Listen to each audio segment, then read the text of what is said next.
Tribe did such a good job on that intro. He really did. Yeah, for those of you who don't know, Tribe made the intro song for Pater, and we had to deliberate over which song we wanted to choose. And the intro video was actually made by Cookies, who's a good friend of Pater. Anyway, nobody fucking cares. What's up, guys? My name is James. I'm the owner of PaterDFS.com. I'm joined today by Mr. David Hess, longtime Pater contributor and coach. For when we had the coaching program set up, which, man, I really do miss doing the coaching, but I just do not have the fucking time or capacity anymore. But maybe we'll bring it back. To Mr. Sikhemi's point here. Where's frickin' Pablo? He's out on his fucking boat, man. I don't know where he is. He's out on his boat. I'm sure that he'll be back and he'll join us in like 20 minutes, I'm going to guess. Unless he did say that the wife might be making him do other things that are not this show. But yeah, we'll see how it goes. One way or another. If you have not checked out a Slate Talk before, Slate Talks are a little bit different. They are mostly based around leverage concepts and in general, just kind of like higher level thoughts on how do we actually build for tournaments rather than who are we going to pick. That being said, we are going to run through the slate as well.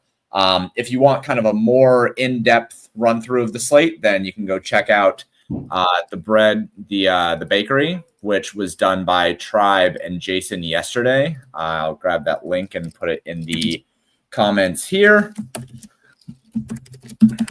Bakery, and then I typed that incorrectly, but that's okay. You can go check out that link. That's a full breakdown for Tribe and Jason yesterday, going over the slate using the models. We are going to go through the models to start because I have not looked at this slate yet. Some people like to look at a slate on Tuesday.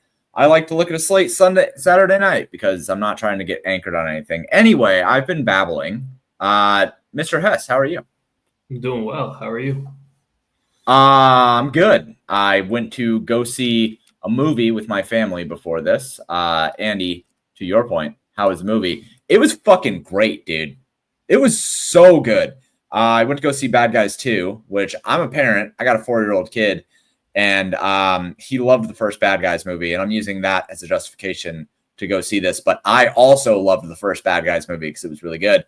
Second one blew it out of the water. Just terrific. So good. Everybody go see it. Hess, you said that you liked the first one. I seriously think that you should go see the second one. Yeah, you're selling me on it. Yeah, go see it in theaters because it is a theatrical journey. It's seriously insane.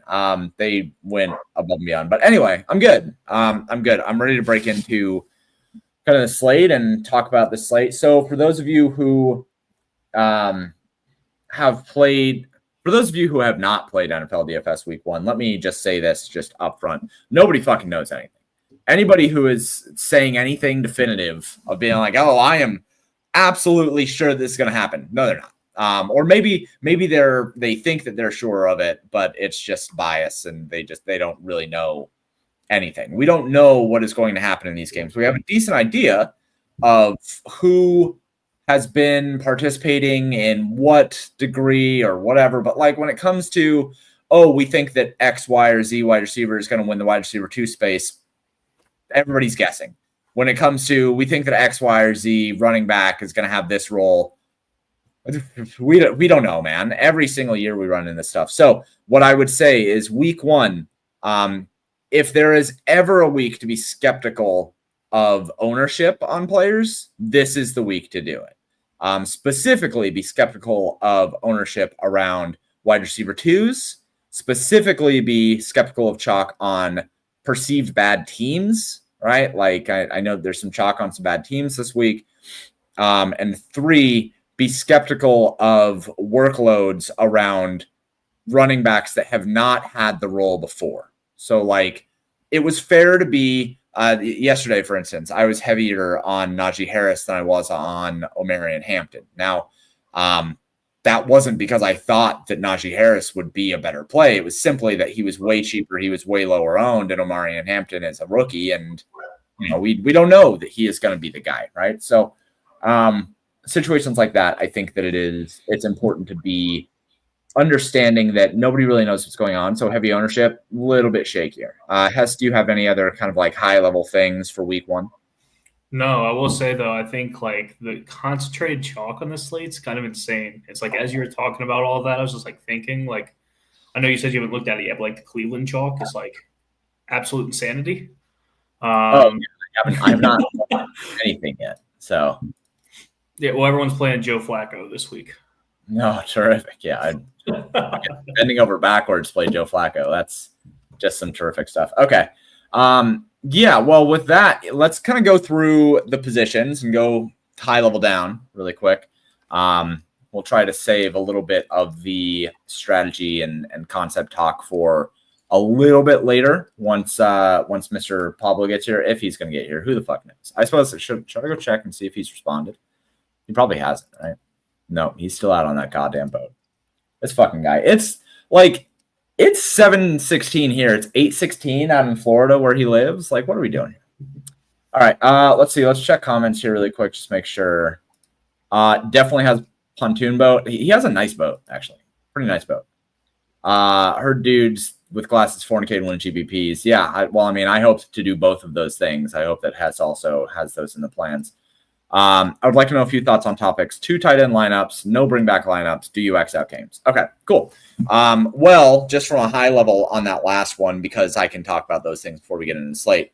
I basically think that 2 tight end lineups are fine if you have if you have a stud tight end and a cheap tight end. The reason being that a stud tight end can and usually does project as a better value than running backs and wide receivers in their same price range. So it's kind of like the same thing as playing a running back or a wide receiver.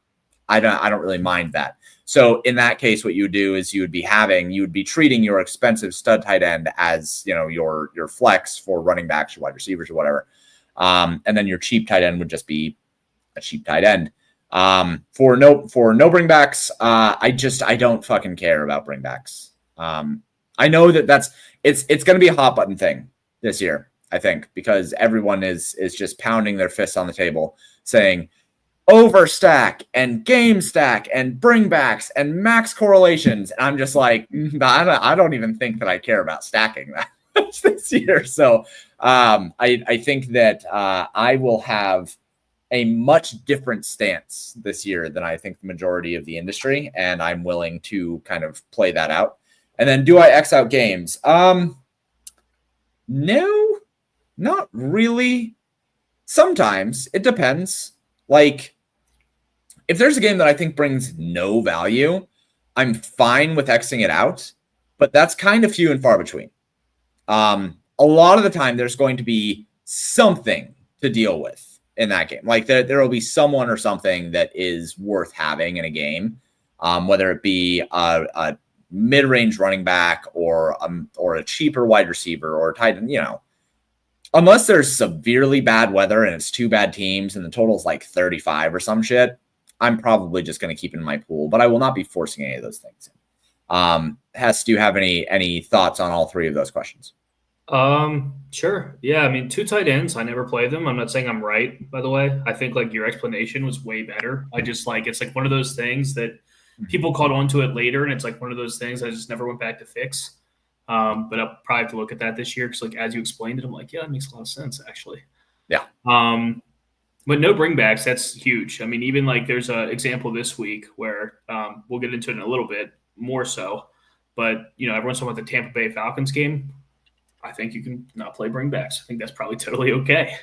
I think it really depends on like game environment, a lot of stuff, and but mostly the way that I look at slates, and why I'm actually kind of excited to be here is like I'm a big game theory guy.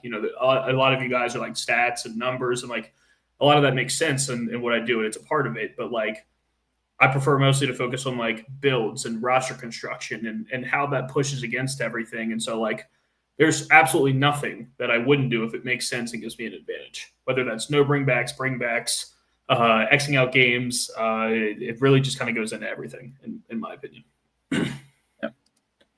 Yeah. I mean, when it comes to bringbacks, it just the correlation on quarterback to wide receiver is something like 40%.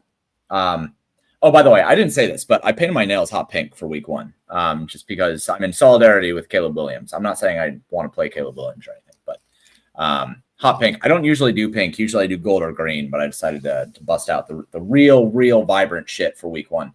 I just, when it comes to bringbacks, there's like a 40% correlation between a quarterback and the wide receiver 1.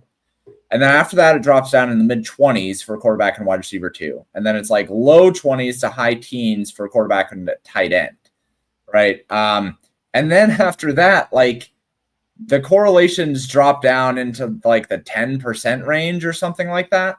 So for every fantasy point that your quarterback gets, you're getting like a 0.1 fantasy point or even less than that for an opposing wide receiver.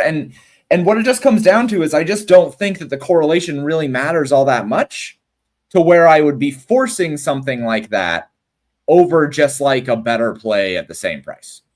So let's consider, and like we can talk through the math on this for a second. Say that you have a quarterback, wide receiver combo. Say a Cincinnati stack, right? Because Cincinnati's playing Cleveland. And say that you have you have 2 wide receivers, wide receiver A and wide receiver B. And wide receiver B is on Cleveland, wide receiver A is not, right? And they both project for 10 fantasy points. In this example, it would make sense to play player B over player A. Assuming we're not even considering ownership in this example, but if we assume that all other things equal, you would play player B in this example because based on the correlation, they would project for 10.1 fantasy points with the added correlation boost, right? So you get that extra 0.1. Like there's not really any reason not to play that for the extra correlation. But if player A projects for 10.5 fantasy points and player B on the bringback projects for 10 fantasy points, you now don't have a reason to play the bringback. You just don't. Like all you're doing is just trying to say, oh, well, I have this heuristic in my mind that is this old adage of, oh, a team playing from behind is going to be passing more. Well, like, yeah, okay, well, they're going to be passing more, but also they're less efficient passes. And like, it's just not as good of a position as people want it to be. Otherwise, they would project better, right? Because if you think the projection sets in 2025 are not taking into account like the team is going to be passing more when playing from behind, then it's baked into the projections, right? So the only thing that might not be baked in is the correlation aspect, and that at that point you're getting 0.1 fantasy points for that, right? It's not that much. So from a mathematical standpoint, it doesn't make sense to give up the extra fantasy points for a similar play at a similar price point at similar ownership, even removing from the fact that it's probably better ownership, right? Because people want to do bringbacks. So in this case, player B probably has more ownership than player A. And then at that point, like it tips the scales even farther towards player A. So from a mathematical and from a game theory standpoint, bringbacks don't make much sense unless the bringback projects better, in which case you would play them even if they weren't the bringback, right? Like you would just play the better value between player A and player B, even if they weren't the bringback. So the forced bringbacks thing, I think, is while there was probably some edge to it like 3 years ago, I think it's probably swung the other direction. And I'm not as interested in game stacks and bringbacks this year as I may have been in years past. So there you go. Any thoughts on that one, Hess? I think the biggest thing for me, it's like when we talk about more expensive players and like what they need to hit a ceiling, that's like kind of when I start to think about like a little bit more bringbacks. It's Sure. like something I did this week is like I wouldn't play Jamar Chase without a Cleveland player because it like his insane price tag for him to hit like 40 points. It's probably because they're still throwing in the fourth quarter. To me, that's like kind of how I feel about it. It's like it's more so of like when does it make sense and what would you need for someone to hit a ceiling? When you talk about like 2 5K players, like it probably doesn't matter, right? It's like pick the player that's going to score the most points. It probably doesn't matter about something like that. I tend to think more about it when it's like a really, really expensive player or 2 expensive players on back-to-back teams or something like that. That's when it like to me starts to make more of a difference of like how you craft a roster. I think like outside of that, it probably matters a lot less than a lot of people think that it does. because like it doesn't change based on like the salary and the construction of the roster. Yeah. Yeah. To your point on the expensive stuff, that's something we talk about with NBA. And Jeremy, JQ King, shout out the Tilt Report. He is really big on correlation in NBA, and not correlation between players, but correlation within the game environment, right? If you have Giannis and you're hoping that he hits the ceiling, you really need that fourth quarter. You really need that final shift in the fourth quarter. And ideally you get overtime, right? If you're paying that much for Giannis, then overtime is huge against the other studs. So he's big on, okay, well, if Giannis is going to hit his ceiling, then it's a competitive game all the way up to the end of the game, and you have the overtime upside. So in that case, it's very likely that the other team also has players that pushed him towards that ceiling. The thing with NFL, and the reason why I hear your point, and I think that I agree with it in terms of like too expensive players. But when it comes to that kind of same thought being applied to NFL, it's so much of that is taken into account in the game total that, again, there's so much of it already in the projections. If you were going to play two expensive players, you'd probably just play two expensive players. If it's a bring back situation, like if we're looking at, I don't know, I'm trying to look through the games that we have. Rams, Houston, right? Like if you have Puka and you have Nico on the other side, and those guys project well, I think that it's fine to play them as a like mini correlation, but that is not like that's I shouldn't even say mini correlation there, right? Because it's a mini game stack hoping that game has a lot of fantasy goodness and that those guys end up being the main beneficiaries. But realistically, that doesn't have anything to do with the fact that they are in a game against each other. Mostly it just has to do with the fact that they're both mid 7K and they project well. And they're target hogs. Like you could also make the same argument that you would want to play in that instance. I can't find anybody who is kind of in that same price range as those guys. But if there was another wide receiver in that price range, like you would probably still be inclined to play them. So I think that there is merit at times to saying I want to target this game environment because it's good, say in a dome, say good weather, or where there are other bad weather like spots on the slate, stuff like that, where you're saying I want to target this game environment. I think that's fine. But I think that it does not necessitate the idea of a bring back or a game stack outside of that. I think somewhere that it makes sense, I guess, is like someone Washington today. Someone asked, like, why aren't we considering Washington? It's like, well, Jaden Daniels is 8K. Yeah. So like if Jaden Daniels gets you 23 points at 8K and someone at 5K gets 23 points, it's like kind of cooked. Mm-hmm. And so like I guess like that's kind of like what I'm looking at. It's like if you're playing Jaden Daniels, it's because you think that the Giants are going to push this into a game. And so like that's I guess kind of more of what I'm talking about. It's like depending on how expensive players are and the threshold you think you can hit their ceilings, it's not that they can't. Right? It's like Jamar Chase house 2 80-yard touchdowns, and it doesn't even matter. Absolutely, 100%. Mm-hmm. It's just like when you start thinking about like these really expensive stacks, especially like if a quarterback's expensive and his pass catcher's expensive, and and you're using up like 30-40% of your salary on this, it's like what are the chances and what needs to happen for these three guys that are all like 22K total to actually get you a GPP winning score? That's kind of I guess more so of like what I meant.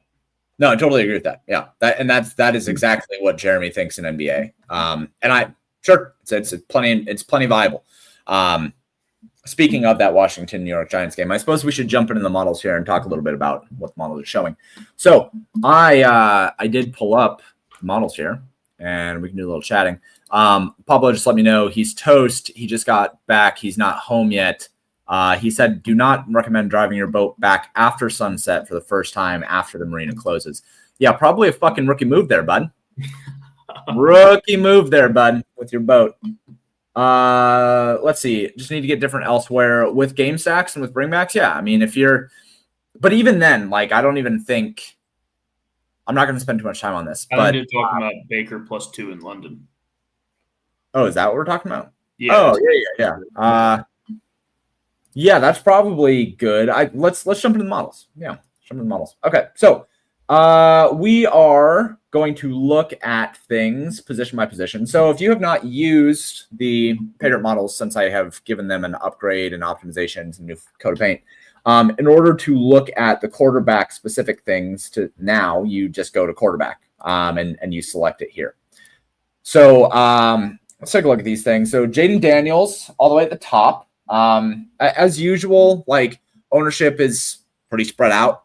I think that we're probably going to have decent ownership on a whole bunch of guys. Like Joe Flacco is probably going to be more like 10% owned. We're going to need a run tomorrow for sure. Jaden Daniels, he's going to be probably the highest owned quarterback, but I'm not sure. I think that Joe Burrow is probably going to be up there. People are playing $5,300 Trevor Lawrence. I guess that's fine. I fucking hate Trevor Lawrence. I don't think that he's good, so I'm not really super gung-ho on that. But overall, Jaden Daniels projected for the most fantasy points on the slate, 22.5. Then followed by Burrow, Nix, Baker Mayfield, Trevor Lawrence, Kyler Murray, Drake May. We don't have any of like the real notable studs here. We don't have Lamar. We don't have Josh Allen. Obviously, we don't have Jalen Hurts. So this is kind of a more, boilerplate type of slate that we have, I guess, where it's more of the actual passing QBs. We don't have many of like the cheat code quarterbacks. So that makes it much more of a boilerplate kind of slate. Really surprising to see that Justin Fields is coming in at like 1% owned. I unfortunately have some interest in Bryce Young at 5,700 if he's going to be 2% owned. And I fucking hate Bryce Young, but what I will say is, he's had another year where he gets to practice, and he's had another year where hopefully he can build on the success that he had at the end of last year. And like I said at the beginning of this, nobody fucking knows anything. I'm not going to let what I looked at and what I watched last year dictate the way that I play a week one slate. So I think that Bryce Young at 5,700 is decently interesting. Outside of that, I mean, there's not too much to glean here. I don't think is there anything that pops off the page for you, Hess? No, I mean, this will say, I thought about Justin Fields for like 3 seconds earlier. I was like looking at everything, and I was like, just running a naked quarterback makes sense at all. So it's, I really didn't look at the models. I've actually gotten to a point where I try not to look at them until Sunday morning. Just because, like I said, I try to like craft everything through theory and everything. Jaden Daniels up there is awesome. I mean, I'm a Washington fan. I really hadn't considered it all week because of the things I talked about. Seeing him that high on the board, though, I think that's really interesting. It's also interesting he's 13%, though, because I feel like no one's talked about it all week. It felt like it should be something that's sneaky, but instead it's like kind of obvious. Yeah, he's going to project really high everywhere. What's he projected over at the old Roto Grinders? Yeah, I project for 23 over at Roto Grinders. Him and Joe Burrow are by far the highest projection over on Roto Grinders. I don't know off the top of my head what he is over at ETR or any of the other places, but he's just going to project really, really well. And the reason why he's still going to get ownership is because 7K is not that big of a price. If he was 8K, like you had said, yeah, he would be lower owned because it would be such a jump that people would just play Joe Burrow, and Joe Burrow would end up being higher owned. Now, I think that Joe Burrow is probably going to be higher owned anyway because people have interest in that Cincinnati Cleveland game. But Jaden Daniels, I mean, at 7K, it's gonna be hard to overlook him. I've been listening to podcasts all week and still nobody has listed who I'm playing in the Million tomorrow. Well, fucking Godspeed, bud. Godspeed. Hopefully you win it. Sims are overwhelmingly pro Lawrence. Yeah, I just fucking hate the guy. I get it. 5,300. He projects for 18. He's got high ownership, so he's going to show up in Sims. Like, I get it. And I very likely will have some, but I haven't opened up the portfolio manager yet to see like what I end up getting on him. I'm sure that I probably have quite a bit because the optimals probably like him and the contest Sims probably like him. And I'm probably just going to have to play him. But at the same time, like, there's going to be a lot of lineups, I think, where I have Trevor Lawrence and I'm looking at them. I'm just going to be like, why would I not just play Justin Fields here? Because like, I don't really care that much. If I have, say, a Trevor Lawrence with like, I guess we can go over and look at this, right? Let's go over and look at the optimals really quick. So this lineup, I literally, like, in this lineup, I literally just have Trevor Lawrence with no wide receiver, right? So in this one, why would I not just go Justin Fields? You know, like, I'm not going to play a naked Trevor Lawrence, so I'll play a naked Justin Fields. I'll play a naked Bo Nix. I'm not going to play a naked Trevor Lawrence. So I think that it's very likely that, even when I run through things tomorrow and try to figure out the best way to go about quarterback and where my stacks are, like, will I have Trevor Lawrence to some degree? Yeah, I'm almost positive I'll have some Trevor Lawrence, but I don't think that I'm going to have as much as the contest sims and the optimals want me to have. If he wins you the millie, you'd have to like him now, right? Well, yeah, of course. I mean, if he wins me both of the millies, then I have to love him. Which would be a hilarious outcome if I talk all this shit on Trevor Lawrence and then he ends up winning me everything tomorrow. T-Law is only good in a game stack. He's only good if you have him with, Trevor Lawrence. Now, and this is one of those things. I've been talking a lot about how I just don't think that I care all that much about designating stacks per QB and wide receiver this year, which is another thing that we'll talk about a little bit later. But as it goes with those things, like, Trevor Lawrence is one of those QBs where I absolutely, if I have him in a lineup, like, I'm not going to play him without Trevor Lawrence and BTJ. I'm not going to play him without, like, a double stack, because there's zero chance that Trevor Lawrence is going to be, well, not zero, obviously, but it's a really low chance that Trevor Lawrence ends up winning me something with only a single stack. So he's one of those quarterbacks where I am going to force a double stack. He is somebody who I think it's necessary to have both of them. Bryce Young is another one. Like, he's a pocket passer. The only way that he gets there is by throwing for 3 touchdowns. Jared Goff, only way he gets there is by throwing for 3 touchdowns. So with guys like that, I'm going to force a double stack there. And there's ways to do that in Portfolio Manager, so I'm not worried about it. But, like, as I'm speaking to not worrying as much about stacking my quarterback with wide receivers, that is something where it is absolutely situational per the quarterback that I'm using. So 5,300, I get it. Is there any other call outs you want to make for quarterbacks, or do we move on? I'll just say that I'm sad to see CJ Stroud so low on this list. He's, like, almost borderline not even on the page. Yeah, he's down there. He's somebody that you could have interest in him. We've seen him be crazy, right? Like, we've seen him he broke the rookie passing record, right? Like, he has upside, and he has Nico, and, like, that's a game where it certainly could be fireworks. That's a game I like a lot this week. Yeah. You have plays on the other side that you can make that make a lot of sense. So I don't mind CJ Stroud. Like I said at the beginning of this, no, we don't fucking know anything this week. So if you want to make a play on CJ Stroud, if you want to play a Sam Darnold, if you want to play any of these guys who are cheap, the only one that you don't play is Aaron Rodgers because he fucking sucks. But, like, anyone that you want to play that's low owned, like, there's reason to play Russell Wilson. There's reason to play Geno Smith. There's plenty of reasons to play most of these guys. Cam Ward, he's 5K. He projects okay. Like, whatever. If you think they're going to do good, I'm not going to fight you on that. All that I would say is, like, you need to think through the reason why you're going to play someone, especially this week. Yeah, like, you got to have a reason for why you're playing them.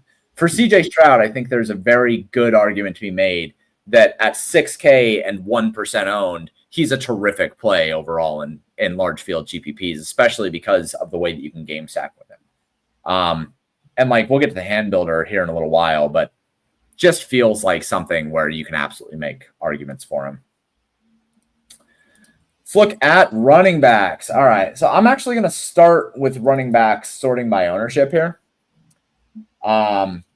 Just because I want to get a feel for that. So people are wanting to play Chase Brown. Okay, fine. 6,600. I get it. James Conner. So people are finally going to play James Conner this year? Seems like it. Like, finally, after 3 years of him being super consistent. Devon Kane, however the fuck you pronounce his name, I don't care. 6,900. That's a steep price tag. for an offense that we're not sure is going to be good. Jonathan Taylor on the other side of that, 6,800. I think that's a little bit better. And then we kind of get into these secondary plays: Bucky Irving, Josh Jacobs, Kenneth Walker, Christian McCaffrey. Christian McCaffrey probably is not going to play, right? Like this entire fucking year, he's not going to play. He's going to have this phantom calf injury until that they're just like, oh yeah, by the way, his leg got amputated on 4th of July. We're like, oh, you could have fucking told us that. I fucking hate the 49ers so much. Outside of that, $4,800 Austin Eckler is kind of interesting. I don't know what they're going to do with their running back situation, though. You're a Washington super fan. What do you think they're doing with Washington? I think they all three play. It makes them all useless. That's a very fair point. They talked about like Chris Rodriguez playing goal line, Eckler playing passing downs, and Bill playing between the 20s. Makes them all garbage. Man, that's terrible. That's Okay. What do we have projected well? So Bijan at the very top at 8K. I think I'm fine with that. Chase Brown, yeah, he's underpriced. It'll be interesting to see what people do with Ashton Jinty. At 5% owned and at 7K, I think he's overpriced. Like, I don't really want to play him for 7K. I really don't want to play him. I was hoping that you'd have a really good argument. I really don't want to play him. I don't love the price tag. I like the projection. I like the ownership. I don't love the price tag. But at the same time, it's like he's $400 more than Chase Brown, who's going to be 6 times as highly owned. And I kind of think they're the same running back. Like maybe I just get the Jahmyr Gibbs at $700, right? Or you can play Jahmyr Gibbs. Well, Jahmyr Gibbs is more expensive. Like that's a steep jump up from Chase Brown, right? $1,100. But I mean, you could absolutely make the argument that Alvin Kamara at 6,300, like that's fucking cheap for Alvin Kamara. 6,300. I guess he's old, but like 6,300 is really good price for Alvin Kamara. Josh Jacobs, I think, is going to go way like I don't think that people are going to play him at 12%. Like, I think he's going to be more like 5% owned. I don't trust the ownership on him. I hope not, because he's one of my favorite plays on the slate. Well, I saw it like, what is this? Yeah, have people talked about him? Like, has he been talked up? I really haven't seen it. But like I said, I mean, sometimes the projections, I think, just kind of skew it. So, he projects by tomorrow. Yeah, I think he's going to come in lower owned than that because, look at the rest of the ownerships here, right? I think people are much more likely, people are going to play a lot of Chase Brown, 25% or so, I think, maybe 30%. There's ownership on a Kane at 6,900. I'm curious if it's all the people that play McCaffrey and swap if he doesn't play. Is Jacobs the later game? Yeah. Yeah. Okay. Yeah. If he gets ownership, that'll be how. I don't know. I don't see him coming in at 12% unless Christian McCaffrey gets ruled out, in which case he probably comes in at 12% or so. But I think that's probably lower. What else do we got here? James Conner projects okay, but not really that well in terms of being 20% owned. So I don't love that. Let's see who looks like the best value here. Kamara, yeah, 6,300 is too cheap. Talk me off of Alvin Kamara. 6,300 is too cheap. So I'm playing some Saints, man. I'm not stacking them. I'm not saying that, but I'm a big Kellen Moore believer, and just like we said, nobody knows anything. And so do I think that Kellen Moore can scheme Chris Olave and Alvin Kamara into some good situations? Maybe. And I think because they were so bad last year, they're both too cheap. So you're not going to find me talking you out of it. That's for sure. Yeah, I think 6,300. That's an insane play. I'm going to guess that he probably shows up in a lot of optimals and in a lot of contest sims. And then Trayvon Henderson, running back for New England. He projects well, but like I said before this, I'm really skeptical of rookies, really skeptical of guys stepping into roles in week 1. There's obviously going to be a lot of upside here too, though, right? I mean, but not as much for running backs. And I think that's worth talking about because the way that they price running backs now, it makes it so that if Trayvon Henderson has a good role, then we basically hope that he will be Chase Brown, right? Like he might end up 6,500 to 7K if he has a good role, right? So he's like $1,000 underpriced if we're playing him at 5,500.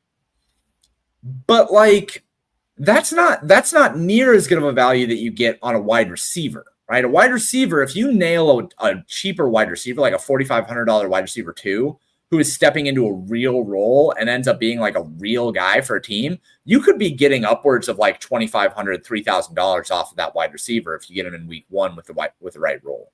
So I kind of feel like running backs now, with the way that it's priced, there's a lot less upside on taking shots on them early in the season, even if they get a good role.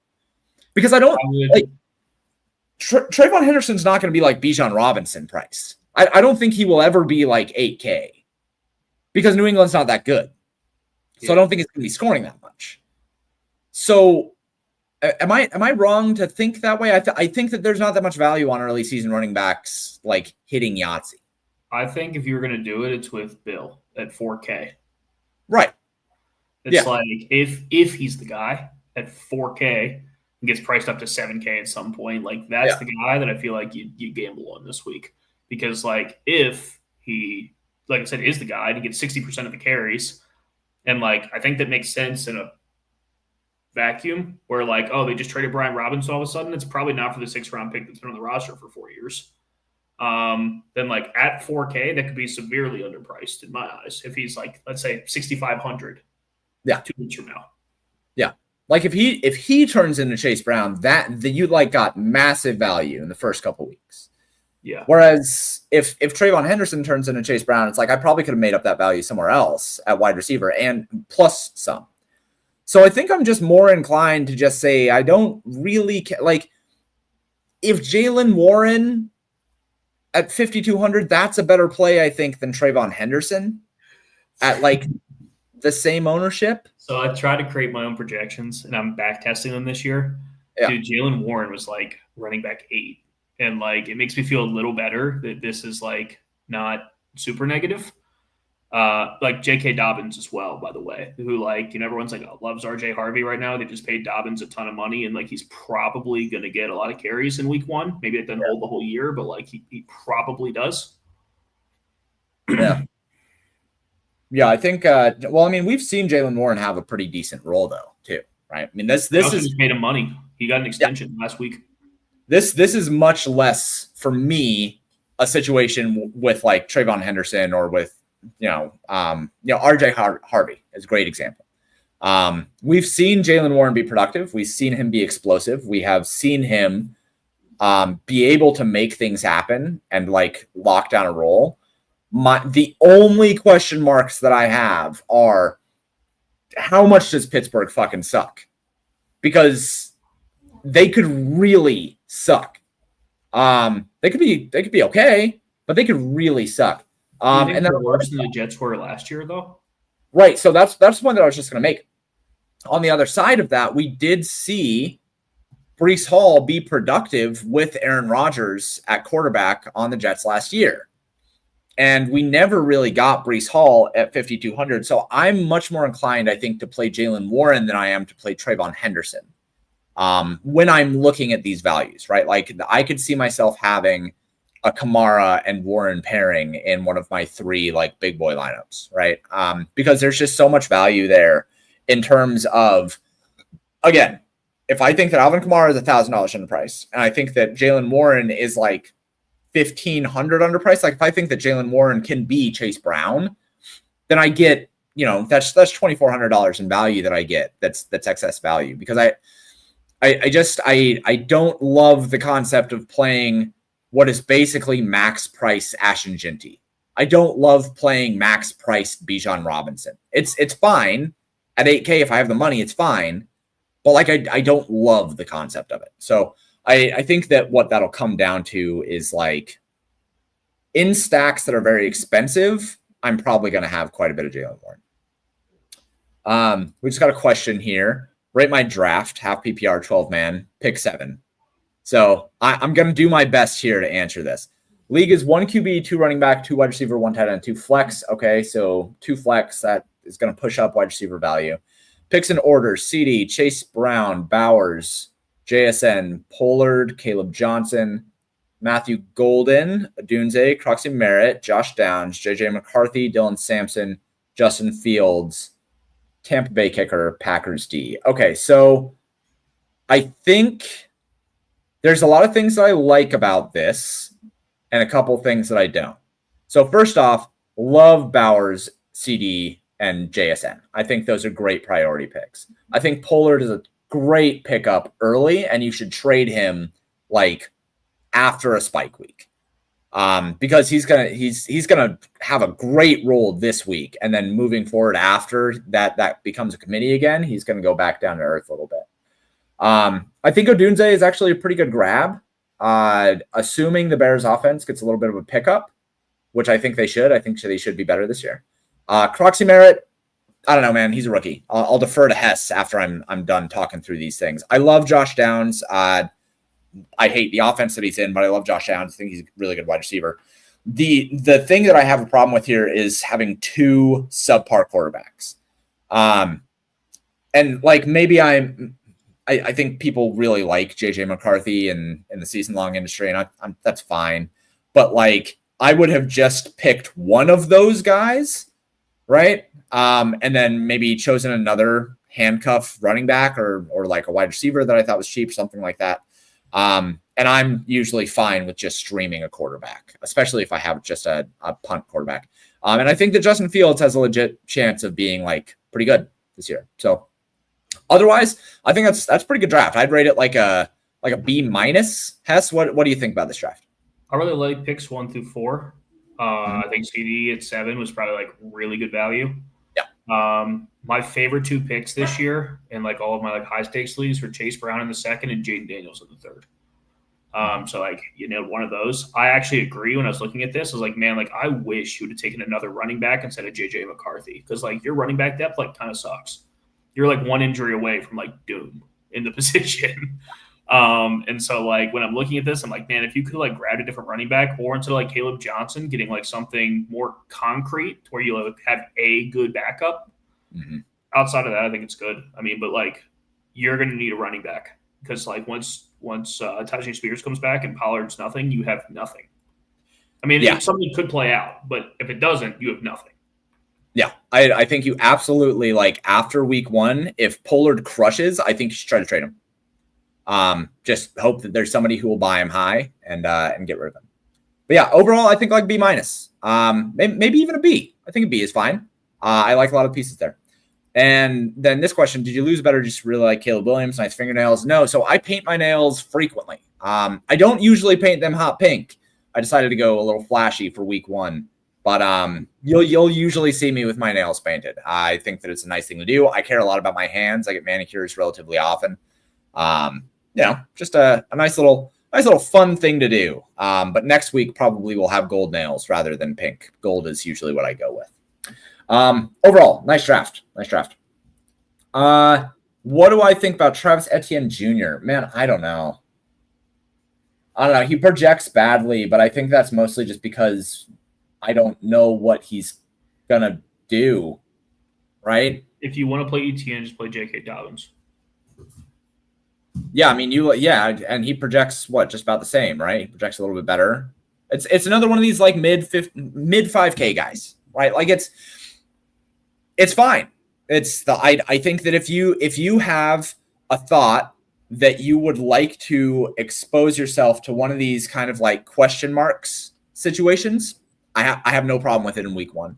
We don't know what the split is going to be between Etienne and who the fuck, Tank Bigsby? Yeah. Like, we don't know, man. And I think that both are going to be low owned. So you flip your coin, have your fun, pick whoever you want to pick. I don't have a problem with that. Same thing with like with the New England situation. People are much more likely to play Trayvon Henderson over Ramondre Stevenson. But like Ramondre Stevenson was good last year. Like he was like a borderline league winner last year, right? Like he was actually good. So at 5,400, he's going to be 1% owned. I think there's a ton of guys in that range where you could actually play. I know I'm ahead of myself here, but 2 5K guys and a bunch of expensive receivers. Yeah, you totally could. And I'm fine with that. So there's a lot of guys here where we just don't know what the situation is going to be. Brian Robinson is kind of another guy at 5,800. I'm glad they priced him up a little bit going into this situation because there's plenty of reason to be like, all right, I'm just going to say that Brian Robinson Jr. is going to step right into this Christian McCaffrey role, or not the Christian McCaffrey role, but the San Francisco running back role, right? And just play $5,800 Brian Robinson and just hope that Christian McCaffrey is out. If we don't get the news before lock, I think we'll probably get the news before lock, unfortunately, so that'll kill a little bit of the edge. But there's nothing wrong with doing that. So I think running back, what it comes down to, like when we sort this by ownership, I don't mind a lot of this chalk. Like I'm good with Chase Brown. He projects really well. I'm okay with James Conner. I think he's kind of a double condom play, but whatever. Like if you feel like not, fornicating, then whatever.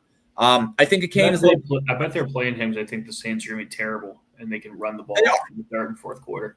Yeah. So there's a big leverage opportunity to just be like, I want to play some Saints. Like legitimately, Alvin Kamara for $200 more projects better.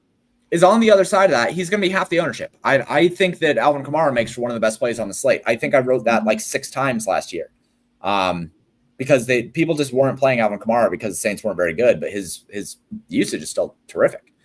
So if you want to play a Chase Brown or James Conner or a Kane or a Taylor, like I'm fine with that. These chalk plays, I don't have too big of a problem with that. But overall, I think that there is a lot of value in saying that you'd rather play an Alvin Kamara or you'd rather play, a Trayvon Henderson, or you'd rather play a Jalen Pollard, or like Tony Pollard at 5,700. He had one of the best roles in football last year when he was the only running back on the team. So he's probably legitimately $1,000 underpriced. He doesn't project like it because it's the Denver defense, but he's underpriced. Especially if Cam Ward's good. Yeah, especially if Cam Ward's good. If that offense actually clicks, 5,700 is a hell of a steal. So I think there's a lot of guys. I'm much more inclined to be playing below 6,500. I don't think I'm going to be playing much Bijan. I don't think I'm going to be playing much Jahmyr Gibbs. I won't play any Christian McCaffrey. I can tell you that for sure, because I don't trust that situation. I think the mid-range of running backs is really, really good this year. Any last thoughts before we move on? No, I'm good with that. I mean, Tyron Tracy is just one I want to throw in that pit of players. We didn't talk about it at all, but he fits in that range for me of maybe good. Yeah, maybe good. I think that's totally fine. SF was lying about CMC all year last year too. Yeah, fuck that franchise, dude. Fuck that franchise. Legitimately, they should be fine. They should have draft picks taken away. It's an integrity issue. I think it's awful. All right. Wide receiver. Let's do the same thing. Let's sort by ownership first. Okay. Well, Egbuka, who's a rookie, and I don't even know who is that, Hess? He was the number 1 receiver at Ohio State beforehand, and he's now wide receiver 2 for Tampa Bay. Okay, so people are like, got to play the $4,600 wide receiver 2 for Tampa Bay. Are we sure that he'll be the wide receiver 2 for Tampa Bay? I think he should be. Godwin's out and Jalen McMillan broke his neck. So, if it's not him, it's Tyler Johnson. Poor guy breaking his neck. He, fell on his head, dude. It was a gnarly injury. That feels like something where it's there's injuries that I just hate to fucking hear about. Yeah. And that's one of them. Gnarly. Breaking your neck. I would say, he probably is. He's a weird one for me because I'm finding that I want to get to him in my weird builds where I can eat the chalk. Yeah. But I'm trying to stay away from him when I'm playing anything else remotely chalky. Yeah, I think that's very fair. And that's just a lesson to be learned for NFL DFS and DFS in general, right? Is if you have low ownership, go find a high ownership player. Lower the volatility of your lineup a little bit. I love employing that tactic. So I think that I'm fine with that. But at 4,600, okay, hold on, because I have to see I have to see what else we got going on here for Tampa Bay. I told you, it's grim, man. It's grim. That's pretty fucking bad. But look. Would I rather play a $4,600 rookie wide receiver that I don't know if he's going to be the guy at ownership, or would I play a $3,100 Sterling Shepard who kind of sucks, right? Like, he's not good. I know he's not good, but like, he's going to be 1% to 2% owned. Like at 4,600 though, it's hard. Like if they made him like 55, yeah, it's like it's easy not to click. But at 4,600, hold on. Like he's almost free. What? Okay, well, Sterling Shepard is actually free. We also have Cade Otton at 3,800. Well, he's questionable. They think he's not going to play. Jesus Christ. Yeah. So like if he plays, I like Cade Otton, but like he's like questionable to doubtful. So actually, they have Payne Durham, who is like a tackle essentially. He's really bad. Jesus Christ. Poor Tampa Bay. Everyone. I do think though. So this is kind of like that game theory. I think Rashad White is maybe playable instead if you wanted to do that, because I think that like he operates in the short field, so they might put him in more for passing downs. I don't think it's a good play. I don't think it's a solid play, but like if you're like on that, like, man, this game's really going to blow up. Rashad White's like 5K or something like that. Again, you can like stick him into that group of players that we talked about, and like. Okay, like I said, I've looked at this Ibuka thing, man. I'm like, I'm probably just matching the field. Tell me why Mike Evans doesn't just get 16 targets. He might. Like if Cade Otton is dead, Jalen McMillan is dead, Chris Godwin is dead, and they've got a rookie wide receiver with a weird name going to be 20% owned. Tell me why I don't just play a lot of Mike Evans. I mean, right? Yeah, I mean, I thought about having like at least one on like 50% of rosters, probably, even if I don't touch Tampa. It's one of those hard ones, man, where it's like 4,600. Like I wish he was just like at McMillan's price, 5,200, 55. Like, I just gotta say, a rookie wide receiver named Emeka Egbuka being 26% owned and failing in week 1 is the most predictable thing on the planet. That is the easiest prediction I think I'll make all year. Like it's the quintessential, why did we play this guy in this position? Like this is the one that everybody looks back at and is just like, man, why the fuck did we do that? What I'll say, I like Emeka Egbuka at 19 more than I like Tedder McMillan at 14. Oh yeah, well, no, okay, hold on, but like they're the same play, kind of. They're kind of the same play, but like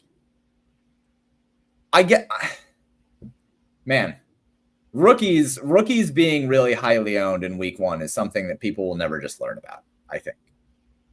Rookies are fine, but this is what it is, though, right? Like it's. I think that Scott Barrett over at Fantasy Points, he calls it best ball brain rot, where people are just so heavily like influenced by the drafts that they have made all year that they're just like, oh well, you know, I've done all this study and I have 500 fucking drafts where I took Egbuka and I have another 200 where I have McMillan, and it's like, oh man, like look, their prices for DFS are so attractive and it's going to push their ownership up, and all of a sudden we're going to flip the cards and Egbuka is going to be like 30% owned in the what I'm willing to say is Parasol is probably a better play. Yeah, of course he is. Operating as the wide receiver 1 there. Like we've seen Pearsall be good. We know that Brock Purdy is good, and like Baker Mayfield is good, but we've also seen him fail us a lot. And Pearsall is going to be like 10% owned with Chris McCaffrey without a leg. So yeah, I'm much more inclined to play Ricky Pearsall. Like much more inclined to play Ricky Pearsall. Okay, I got tripped up real bad on the Igbuka ownership there. Yeah, like I said, it's just like you said. What else do we have? It's like you have nothing, but it doesn't mean you have to do it, but you have nothing. Jamar Chase is going to be chalk. I'm fine with that. He's a stud. He's $8,100. I'd rather play $8,100 Jamar Chase than I would $8,000 Bijan Robinson. Drake London, 6,500. Totally fine with that. Brian Thomas, 6,800. Totally fine with that. T. Higgins, good. McMillan, talk to me about McMillan. Is he also as good as Igbuka, or is he what does he do? I don't know rookies. For those of you who are just big, I don't slow. Think like Anquan Bolden. Really, it's like probably his ceiling. Bryce Young needs a guy like that. He's huge and he's good at going up to get it, but he's never really open. It's like he's open when he's covered. No, that's not good. I don't like guys that can't separate. I'm not a big. He's slow for sure. So he's a tight end that plays wide receiver. I don't know if he's that slow, but yeah, like I said, he's like one of those guys that you just throw it up and he beats his man. He jumps up and beats his man, and like that's it. Okay. Then he catches it and falls over. I don't know if I want to pay $5,200 for that. But we'll see. I really believe in that game environment, but like I'm probably not touching him as a one-off ever. I hope that I also don't touch him as a one-off. We'll see, man. I haven't gotten to run the portfolio manager yet for an NFL main slate, but I did get some nice run for Showdown. So let's check in on some things here. Igbuka's a stud. Igbuka's a first-round pick and a lock. James about to eat his words. Niners activated Gage. Jennings going to sit. I'm not sure. We'll see on that situation. I don't think Jennings will sit. Maybe he will. But either way, we like Pearsall. See, other ownership here. I think San Fran stack, man. I think Purdy, Pearsall, and Kittle, especially if CMC sits. Oh, yeah. And that's just great. Like in terms of if I think that you need to be putting together some contingencies around Brian Robinson Jr. and San Francisco stacks for sure. San Francisco stacks are too cheap, even with CMC active. So if he's out, I totally agree with that. Ownership really falls off a cliff. I did talk about ownership kind of bifurcating this year, I think a lot. I think there's going to be a lot of ownership on like wide receivers that are expensive versus wide receivers that are not, or I mean, wide receivers that are expensive in terms of ownership versus wide receivers that are not, like high owned and low owned. I think that you'll probably see an even larger bifurcation here. I think that these guys will likely be, add some ownership here a bit and then drop some ownership here. But I think we're going to see a 10% difference between high owned wide receivers, the wide receivers that are actually in the pool versus the ones who are not. So I think that, after you get past about Mike Evans, I do think that we see Ricky Pearsall get steamed up a bit. That makes sense to me. I think probably we'll see. I mean, Jerry Jeudy is not going to be only 7% owned if people want to play Flacco. Travis Hunter is going to be higher owned than this, just point blank, period. We just got confirmation. I think that it was whoever the fuck that guy is. Adam Schefter just said the Jacksonville Jaguars are planning for Travis Hunter to be an every down wide receiver and situational corner in Sunday's regular season opener versus Carolina Panthers. So fine, cool, fine. At 5K, he's not going to be 5% owned. So, we'll see what ownership says tomorrow, but I'm going to peg him for being in that group that is going to be 15+% owned, I think. At 5K, I just think that people aren't going to pass that up. I'm surprised, actually, that at the moment, he does not project in this same range of ownership as McMillan and Igbuka because of the price. So I think that he'll be higher owned. Is there anything ownership wise for wide receivers that you want to talk about? No, I mean, there's a couple plays I love, but I can wait for that. Okay. Yeah. Let's look at ownership and value here, or I mean, projection and value. Pretty straightforward in terms of salary to median, pretty linear. We like McMillan. I'm fine with McMillan here, especially over Igbuka. Like, it's only a 2 fantasy point difference, but like if we're looking at which one of those guys we want to play, I'd rather play McMillan. And like I said, like I think that he's a better fit for what Bryce Young needs in that offense anyway. because Bryce Young is always going to need, based on what his strengths are. I think he sucks. I don't think he has any strengths, but if he has a strength, it is looking at the field and being able to read through his progressions. He does read through his progressions. And if at the end of his progression, there's a safety blanket there in McMillan who can get him possession stuff, then I think that that's what he needs. He's never going to be somebody who is like a gunslinger. He's always going to be much more of a, his ceiling is probably Tua in my mind. So like that's what he'll be. He'll be accurate, and he needs somebody who's big that can do those kind of things, I think. Overall, like, projections look like projections. I think that JSN looks like a good value. I'm interested in Garrett Wilson at 6,300.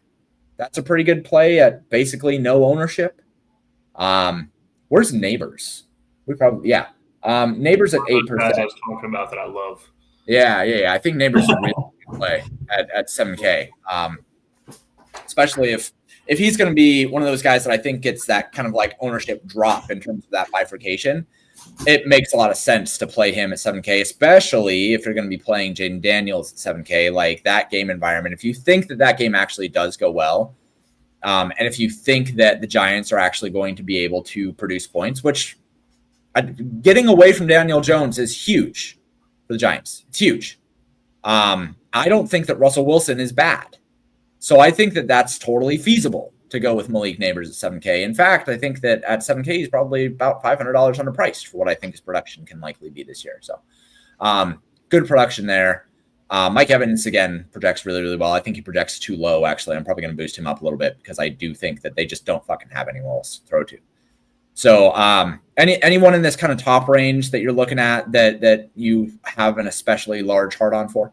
Nico Collins, the Houston stacks that I talked about earlier. I mean, I just, when you think about Nico, I mean, we've seen him get there at CJ Stroud having terrible games. Mm-hmm. So like Nico and Puka, both right there. So like we talked about earlier, two expensive guys, they both get there, they do really, really well. Like, yeah, I just think it's a great game environment that no one's talked about as a whole. Yeah, I agree with you. They both project really, really well.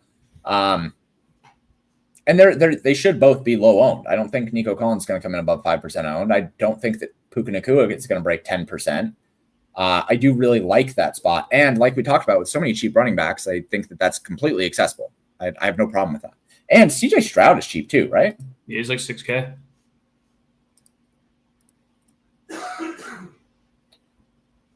I mean, project. Yeah, I mean 6K. Yeah, we'll do a little hand build around that, I think, because I do really like that spot. All right, let's take a look at values here really quick. So yeah, Egbuka, sure, fine. McMillan, sure, fine. And then Pearsall. We do love Pearsall. Jerry Jeudy, like I said, I think that, if people are going to play Joe Flacco, Jerry Judy's going to get more ownership than that. But there's a lot of these guys that are like these 5K range that, there's not enough ownership on these guys. Calvin Ridley at 5K, if Cam Ward is good, at 5K, he's underpriced. Debo Samuel at 5,200, I know that he's like injury riddled, but if people are going to play Jaden Daniels, they should probably also be playing a little bit of Debo Samuel at 5,200, especially because with no Brian Robinson, you got to think that Debo Samuel is going to get some rushing work. Also, I think he's a Cliff Kingsbury just guy. Like if I ever saw, he's like an old slow one or older and slower than but like Cliff Kingsbury has to love that. Yeah. Really quick. You guys answer questions about a lineup? Sure. Yeah. Happy to answer questions about lineups. Let's see. Jalen Wall at 5,700. Fine with that. Who the fuck is Alec Manor? What? The projected wide receiver 2 rookie for Tennessee. Another wide receiver 2 rookie. All right. Cool. Let me take a guess. Dante Thornton Jr. is also a projected wide receiver 2 rookie. Yep. Correct. Cool. Okay. I'm not playing these guys. Mike Evans, good. JSN, good. Olave, 5,100. That's underpriced. I like that one a lot. He is absolutely a $6,500 wide receiver. Jacoby Myers at 5,100 is also underpriced. He crushed last year up to the point where he was like mid 6Ks. They brought in Amari Cooper, who then immediately fucking retired. And I think they get a QB upgrade too, right? Like that. It's literally just Jacob Myers and Deontay Thornton. Again. Like, I'm good with that. With some Jacoby Myers at 5,100. That feels like a really fun play. There's a lot of wide receivers to like that are established instead of these wide receiver 2 rookies that we just don't know anything about. So I'm probably not going to play too much Igbukah, man. I'm just probably not. He projects fine. But, like, if I have the choice to play Jacoby Myers at 5,100 or Igbukah, people are like, Emeka Igbukah could be anything. He could even be Jacoby Myers. And why would I not just fucking play Jacoby Myers? Right? Like, he pushed a 30% target share last year in a couple of games. He's actually good. Also, by the way, we didn't talk about Geno Smith, but kind of like Geno Smith. If I can get Jacoby Myers for 4% owned and Brock Bowers, who I assume is going to be like 9% owned, in a game where I think that New England actually is going to be able to put up some points. That seems like really cheap too. Yeah, that seems good. Probably. Is Stephon Diggs cheap? Is Stephon Diggs going to be able to play football? Yeah, he's 5,300. It's pretty cheap. Xavier Legette is cheaper than Igbukah. Yeah. I've got another Panther to talk about on the next screen. Oh yeah, we're going to tight end. Okay. Yeah. Well, I mean, look. Okay, so I'm probably this is no big surprise to people who have tuned into stuff that I watched before, but I'm probably going to be playing a running back that is high owned and wide receivers that are low owned. There are so many good low owned wide receivers on this slate that are cheap, that are just direct pivots off of people who want to play a rookie wide receiver too, who get Igbukah's going to be 30% owned tomorrow, and people are going to be fucking pissed about it when the cards flip. And I'm going to look at it and going to be like, y'all never learn. It's week 1. Don't play that guy. I'll probably have like 15-20%, but I play a lot of lineups, to be fair. If I was playing 3, I don't know that it'd be there. Oh, yeah. No, and I will have 100 lineups tomorrow, and I will, like, it's going to be inevitable that I get some of them. Like, it will. But I'm going to be under the field now. Before we move on, let's try to hit these things. So fading a 30% rookie is just plus EV, even if it doesn't hit every time. Absolutely. McMillan has 4.8 speed. Is this true or false? Okay, I mean, it might be true, but like that game tape don't lie. Is all I'm saying. He's slow. Oh, game tape take. We got game tape watchers in the fucking chat today. All right. Yeah, it's the one thing that I still kept because like I like to do a mock draft every year, and I like actually put it against like the top people and everything. Yeah. I mean, look, I'm only making. I like the guy. If I could have got him in Washington, I would have done it. But like comparatively, just he's a big slow receiver, but that's always open because he goes up and gets it. Yeah. If I have a Tampa Bay stack and not Igbukah, then who? Evans, yeah.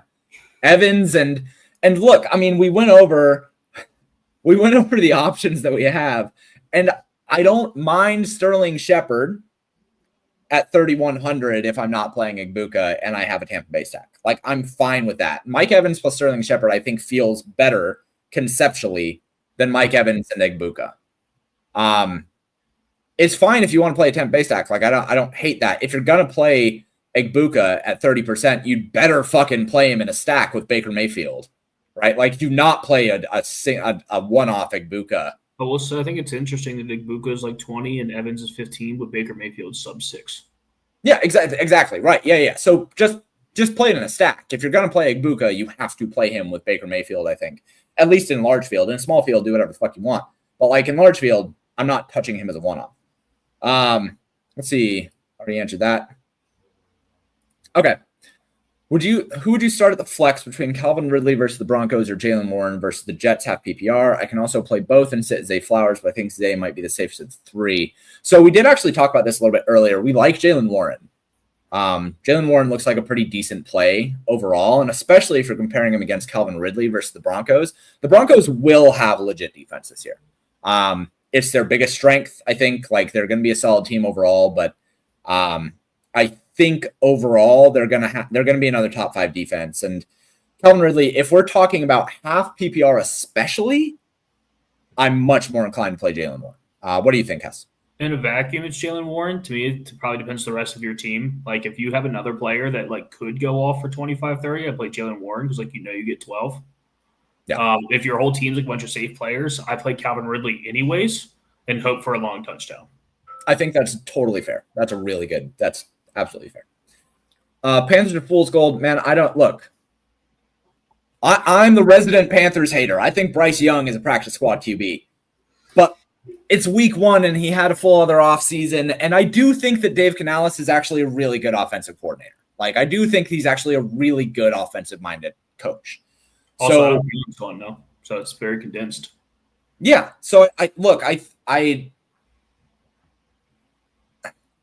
think that Bryce Young sucks, but maybe he doesn't suck as bad. Like, and they're cheap enough to where if he's serviceable, like if he is a NFL quality quarterback, they are cheap enough to where I think that you can get some fantasy goodness from them in week 1. And Bryce Young is going to be nothing owned. So if you're going to play McMillan, who's going to be 15% owned, pairing him with Bryce Young absolutely makes sense. And there's no reason why you couldn't do a really cheap stack with Bryce Young, McMillan, and Xavier Legette, or the tight end that we'll talk about once we get to tight ends, and like spend all of the money elsewhere. Like, I'm fine with that. That works. All right, let's move on to tight ends. We've been going for a while here. And this just always fucking happens first week. It would be worse if Pablo was here, by the way. All 3 of us going back and forth the whole time. We'd still be on fucking running backs if Pablo was here. All right. So let's get into ownership here first. Not much ownership overall, but David Njoku is going to be the chalk, and I think that is right. People have been talking up his games with Joe Flacco last year, and they're legit. Like, I think that he does project well, and he projects well for a reason. 4,700, you're not getting that big of a discount, but he should be a $5,500 tight end, I think. You could argue that he should even be like $6K. Like, if you think that he's an elite tight end, you could make that argument, I think. But at 4,700, I don't know, you get a decent discount. I don't think he's going to be more than about 15% owned, so I'm fine with it. And then after that, you don't really have ownership. There's no tight end that looks like they're going to be outwardly owned. You have some cheap guys that are getting some ownership. You have Trey McBride and George Kittle. You have Brock Bowers, who's getting no ownership, which I think is silly. But it is what it is. Do you have any ownership thoughts on tight end here? Not really. No, I mean, there's none really. So yeah, I agree with that. Play who you want. George Kittle, you and I both agree that I think George Kittle is probably the best play. Just overall at the position, I think that even with CMC active, they just don't. They just don't have guys to get targets. And last year he was a stud, even with CMC active, with no Deebo Samuel, right? Like, they use him in a very specific role when they don't have Deebo Samuel. So he's at 5,800. He's priced really, really attractively in the spot. The other studs here, Brock Bowers, Trey McBride, like, fucking pick your poison, right? There's nothing that you can say about any of those 3 guys that will make me say, yeah, I don't want to play them over, a wide receiver that is like in that same range, right? If we look at the overall, I'm sure that these guys are going to project better than a lot of the 6K wide receivers. So I don't have a problem with any of these guys.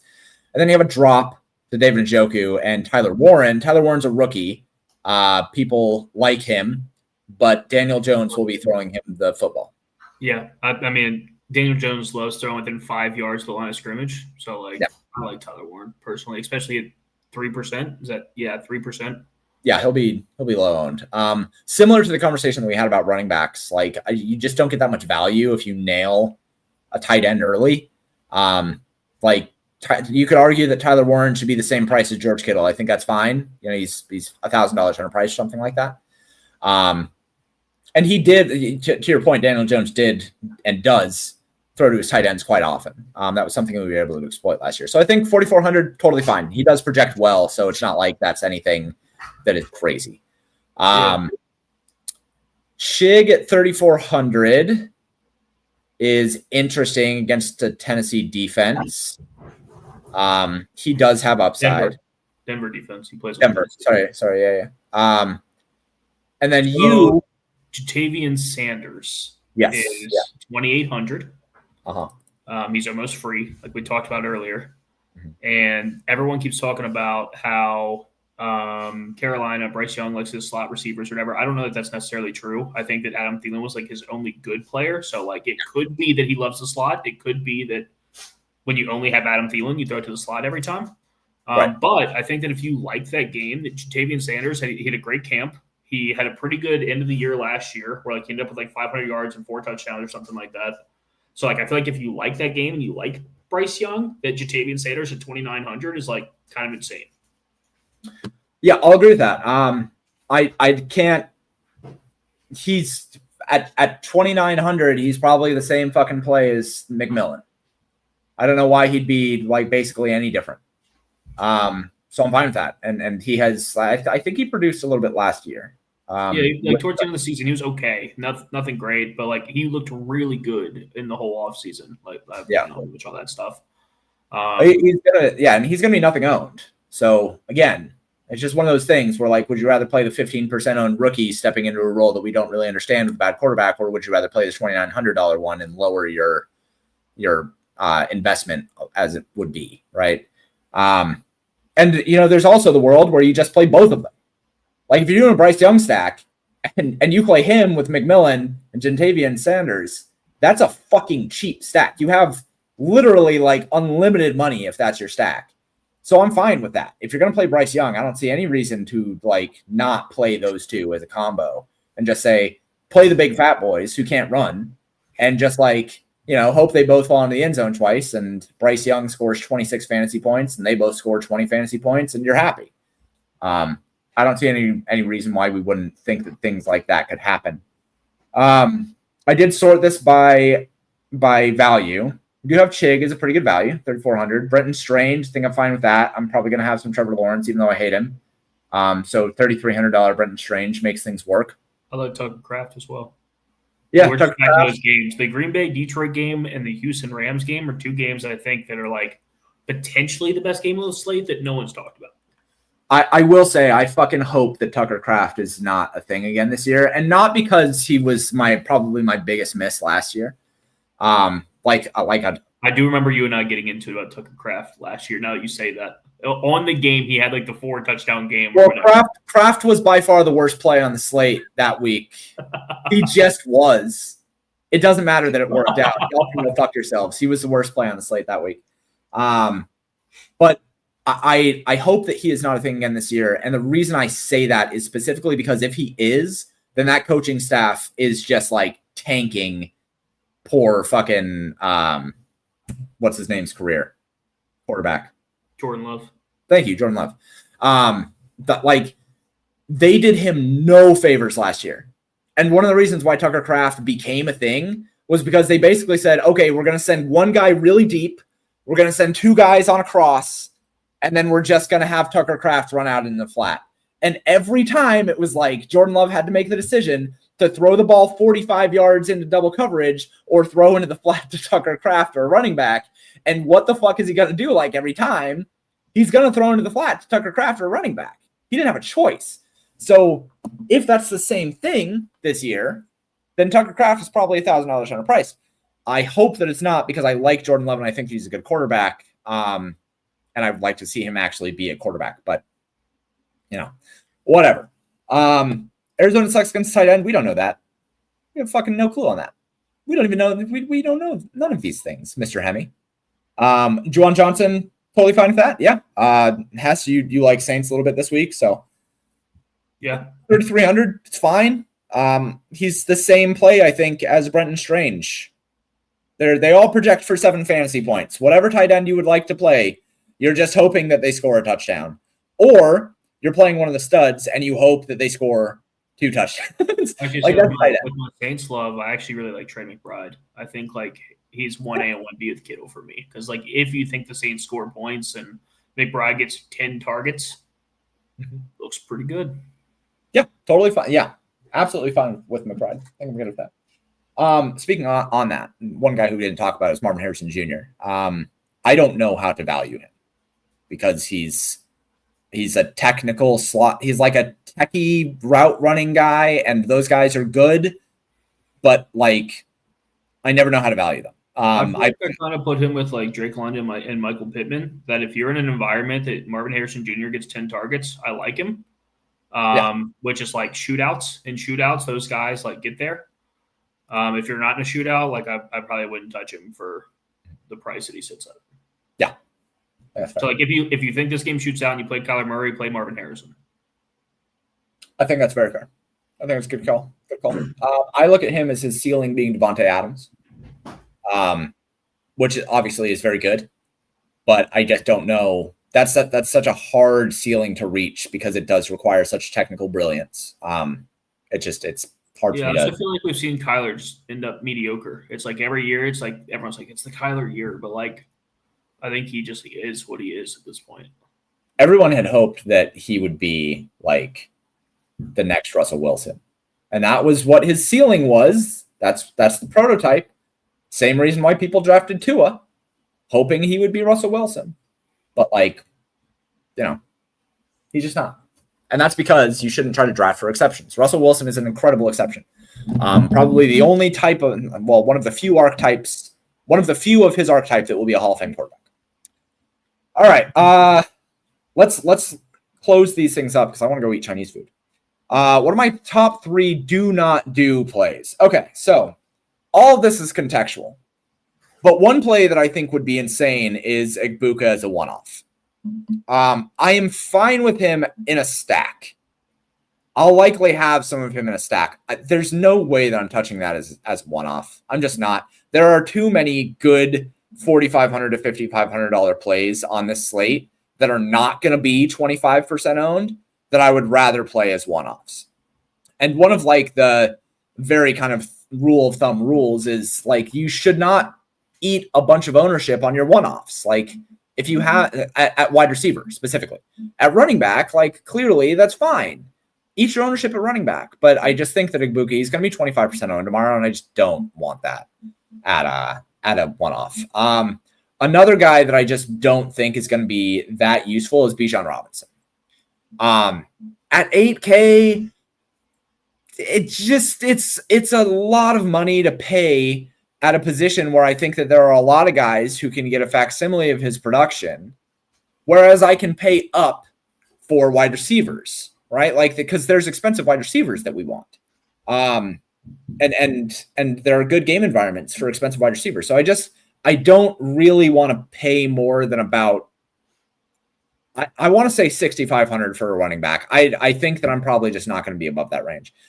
And then the third play, and this is ownership dependent tomorrow. If Joe Flacco projects for like 10% owned, I'm not going there. That's the other one that I likely would just not be touching. And the main reason why is because I think that there are enough cheap offenses that we don't need the salary savings from Joe Flacco.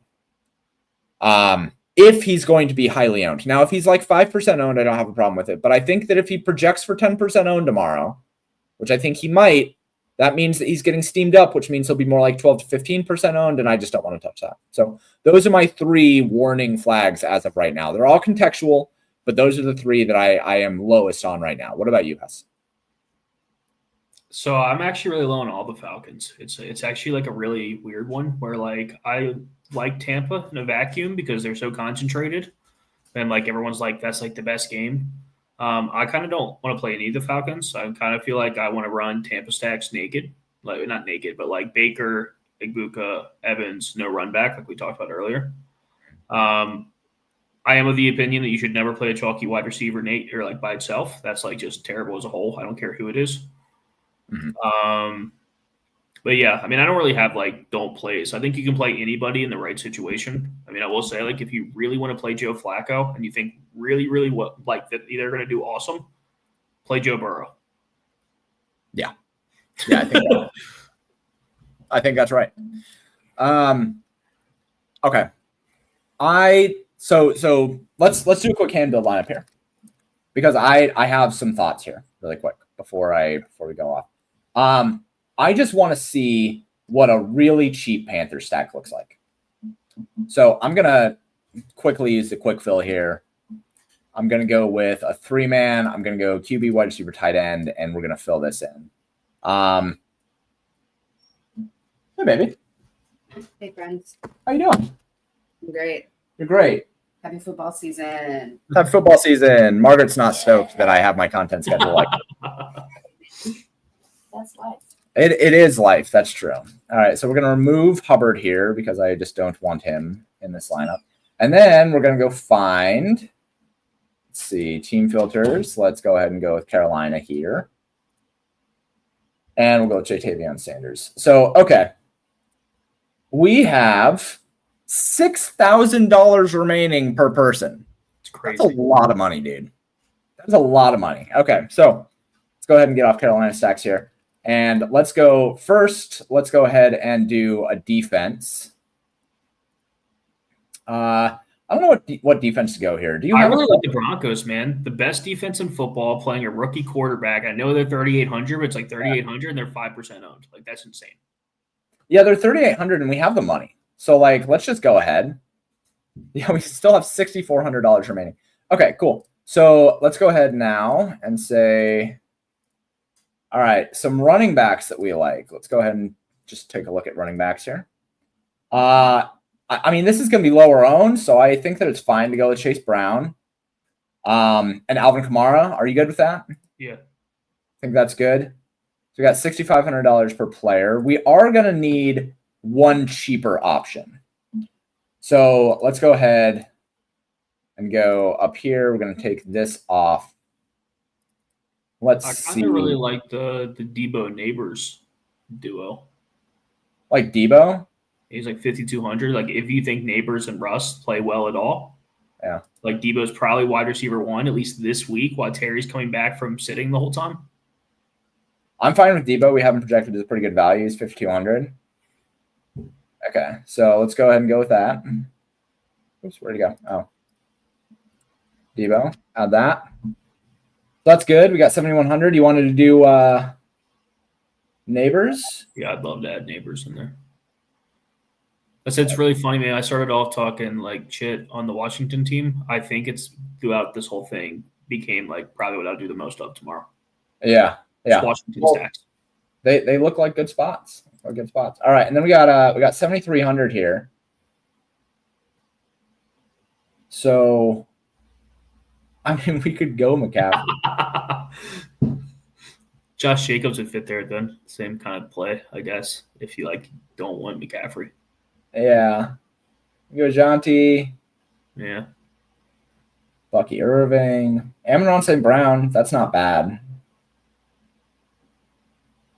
Yeah, I think it's a lot of good options. I'm like, okay, with Jonathan Taylor, I think is fine. Yeah, I'm not sold on many. Oh, yeah, Evans. That's who we want. Yep. You passed me. That's right. I'll just go down here. Yeah, there you go. That's a lineup right there. That's sick. I mean, you have so much money. Like, you get Neighbors, you get Mike Evans, you get 2 running backs in the mid 6K range, and you get Deebo Samuel. Like, you have so much money there. Love that. Oh yeah, we could have gone with Puka. I totally agree with that. Yeah. Yeah. Okay. Or Nico. I think we could have got both there. Yeah, we could have gone with Nico there as well. Yeah. Or no, Nico's 7,400. We had 7,300. Okay. So this is not too bad. Go and save that really quick. That's a pretty good one. Clear it. And then you want to do a Houston stack, right? I'd actually love to see what the Washington stack looks like. You want to see Washington? All right. Because, like, I think with all the value and stuff we found, I think this is actually, like, really sick. Let's see. Oh, yeah, that's not going to work because I'm only on Tampa Bay. Right. Okay, that'll work. So we have Jaden, Terry McLaurin, Deebo Samuel. We got plenty of money to do it. This one we're probably going to need some cheaper running backs. All right. So are we good with Jaylen Warren? Yeah. Let's go Jaylen Warren like that. And then who else do you want to add to this one? Running back. I think maybe we come back to that because, like, I'd love to end up at Kamara. Honestly, I'd rather go cheaper receivers and see if we can get Kamara there, or Chase Brown. I'm fine with both. Let's just lock in Chase Brown here, just because he's like we have the ownership to spend. Let's go ahead and now go to defense. So for this one, probably let's go with Colts defense because it projects well as 2,800. Yeah, I'm fine with that. All right, 5,600. We want neighbors in this one, right? For a bring back, since you're into that stuff. I mean, I'm cool with Tracy too, but if you're doing this, you probably play neighbors. Yeah. Okay. Cool. So 5K for tight end and utility. Let's go grab tight end here. I know this probably sounds crazy, but I don't even care about Sanders here. I'm not saying you do it, but if you have a player you really want to pay up for it, I think that's the right choice. By the way, Njoku. Yeah, it's probably. I was just saying that as a side thought, if there's a player you really wanted that's 2K more and you went Sanders here, I don't think it's the worst thing in the world. Yeah, I agree with that. So Njoku, and then we got 5,300. 5,300, we could do McMillan if we wanted to eat more ownership, but I don't think that we do. We're definitely not going to do a 2 tight end build here. Well, actually, wait. Could we do 2 tight end build at 5,300? No, we couldn't. It's 1,000. No. Okay. So, let's see. Yeah, McMillan is going to be the best option. Debo, we already have. Debo. Let's see. Pearsall. Can we afford him, or is he 55? No, Pearsall is 4,500, I think. No, he's in the 5s. Oh, is he? No, he's not. Yeah, I thought he was. I thought he was low 5. You're right. 4,500. You're right. I'm good with that. Yeah. Good with that. Leaves us 800. We could get up from defense if we wanted to. But overall, I think this is a pretty good lineup overall too, right? You could also even get the 6K from Warren if you wanted to. If there's a guy you love in that range, it's not Jalen Warren. For the people talking or that here. Yeah. But yeah, I think that's solid. I think that's really interesting because I think, like you said, we're missing all the truly elite offenses. I think we literally just have Cincinnati and Washington. And so if you think the Giants could make it a game, Washington, I think is really interesting. Yeah, I mean, if that's your stance that you think that the Giants are going to make it a game, I almost think that you would take a shot on their QB. Is it Russell Wilson, right? Yeah, I like that. That was my preferred take on this game before the models and everything today. Yeah, was that if you wanted to play Jaden, just trail bet it and play Russell Wilson.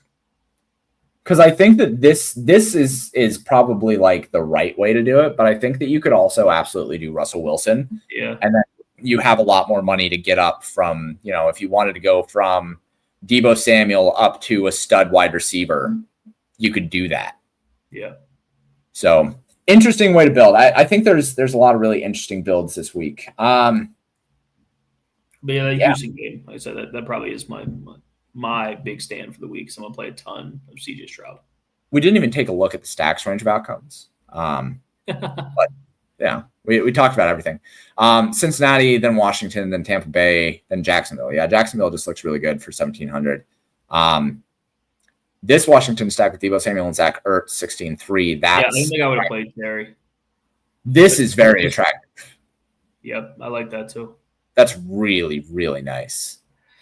Yeah, like I said, it's so weird, man, because when I went to do all my builds, I really, I said, I probably have some Tampa Bay, but I don't like Atlanta really in any way. I think there's so many good games and there's no ownership, none. Yeah. I think Seattle looks good because they're just as concentrated. It's just JSN and Cooper Kupp. They don't have anything else. Yeah, absolutely. Yeah, and Darnold, we know that he can support a wide receiver 1. So Seattle and San Fran, it might not blow up the same, but which players are going to be a part of it if it does. It's so concentrated that that game it looks nice even if it doesn't have the same total. Absolutely agree. All right, closing thoughts, Mr. Hess. Yeah, I think for me it's just play whatever you want. It's I know that's the blender thing, but on this week 1, there's just so much that looks really good. Play whatever you want except Emeka Egbuka and a one-off. Yeah, that's right. We agree with that. All right, cool. Well, that's pretty much it. If you have not gotten a subscription to the site, you should get a subscription to the site. It is $40 a month for access to the entire site. It's best value in the entire industry, bar none. I will compare my models and projections with anyone else. I do not care. It's best value in the industry. If you'd like to get yearly, it's $225 up until the end of February. Also a good deal. About 10, or you got a free month basically with that one. If you have any questions, you can reach out to me in the Discord. Obviously, people are making fun of me right now for the way that I pronounced Jamar Chase. I did not say Jameer Chase, by the way. Like, that's just not true. I did not say Jameer Chase. I said Jamar Chase. If you did, I missed it. Yeah, no, you didn't miss it because I didn't. And these people are fucking slandering my name over here. Oh, and Hess saying Rashad White, phonetic bandy. Yeah, they're fucking murdering us in the Discord over here. Is it not Rashad? It's got two A's, right? Who the fuck cares? I don't know. I don't know how to pronounce his name. Anyway, go join the Discord. We have fun in the Discord. I have to go fix the portfolio manager, which is breaking on CSV upload right now. It's a really easy fix. But if you've not used portfolio manager, you should do that too. There are really good videos that I put out on that. Overall, I'm excited. I think it's going to be a good week. If you have questions, come ask me. Thank you, Hess, for joining me. Thank you, everybody else, for hanging out with us. And hopefully one of us wins multiple millions of dollars tomorrow. I appreciate you all. Thank you so much for the support. And I will talk to you tomorrow.